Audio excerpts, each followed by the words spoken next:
ነገ ኃጢአታችንን ይቅር የምንባልበት ቀን። አዎ አላወቃችሁም እንዴ? ነገ የካቲት 16 በደላችን የሚደመሰስበት፣ ኃጢአታችን ይቅር የምንባልበት፣ ምሕረት የምናገኝበት ታላቅ የምሕረት ቀን ነው።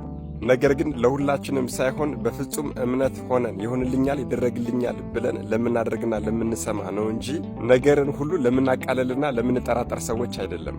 አደራ እናንተ ደግሞ ቪዲዮዎቹ እየታዩ ስላልሆነ ለሁሉም ሰው እንዲዳረስ ኮፒ ሊንክ እያደረጋችሁ፣ ላይክ እያደረጋችሁ፣ ሼር ሪፖስት እያደረጋችሁ እስከ መጨረሻ ድረስ ተከታተሉት። ነገ የካቲት 16 በዚህ የተከበረ ቀን እናታችን ቅድስተ ቅዱሳን ቅድስት ድንግል ማርያም ወላዲተ አምላክ እመብርሃን ቅድስት ኪዳነ ምሕረት በጌታችንና በአምላካችን በመድኃኔ ዓለም በኢየሱስ ክርስቶስ መቃብር በጎልጎታ ተንበርክካ የሰው ልጆችን ሁሉ ትንሹንም ትልቁንም ኃጢአታቸውን እንዲምርላቸው ጸሎት አድርጋ ነበር። ታዲያ ልጇ ወዳጇ አምላካችን አምላኳ መድኃኔ ዓለም ኢየሱስ ክርስቶስ ተገለጸላትና ወላጅ እናቴ ሆይ የጠየቅሽኝን የፈቃድሽን ልፈጽምልሽ መጥቻለሁ።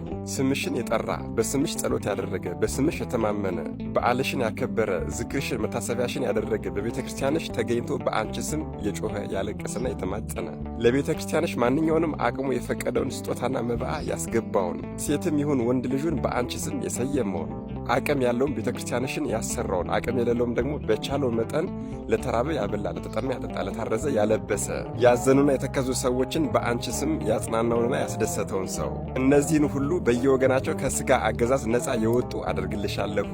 ከመከራ ሥጋ ከመከራ ነፍስ ጠብቃቸዋለሁ። በሕይወት መጽሐፍ ስማቸውን እጽፋቸዋለሁ። በመንግሥተ ሰማያትም ቦታ እሰጥልሻለሁ በማለት መድኃኔ ዓለም ኢየሱስ ክርስቶስ ቃል ኪዳን ገብቶላታል። ይህም የሆነው በየካቲት 16 ቀን ነው። ታዲያ በዚህ በየካቲት 16 ቀን በፍጹም እምነት ሆነን ይሆንልኛል ይደረግልኛል በማለት በእናታችን በቅድስተ ቅዱሳን በቅድስት ድንግል ማርያም በቅድስት ኪዳነ ምሕረት ስም ዝክር ብንዘክር፣ መታሰቢያ ብናደርግ፣ በዓሏን በቤተ ክርስቲያኗ ተገኝተን ብናከብር፣ አቅማችን በፈቀደ መልኩ ለቤተ ክርስቲያኗ መባዓ ስጦታ ብናስገባ፣ በስሟ ለተቸገሩ ብናብላ፣ ለተጠሙ ብናጠጣ፣ ለታረዙ ብናለብስ፣ ያዘኑና የተከዙ ሰዎችን ብናጽናናና ብናስደስት ቃሉ የማያብል እውነተኛ አምላክ ነውና ያለን ያደርግልናል፣ ይፈጽምልናል።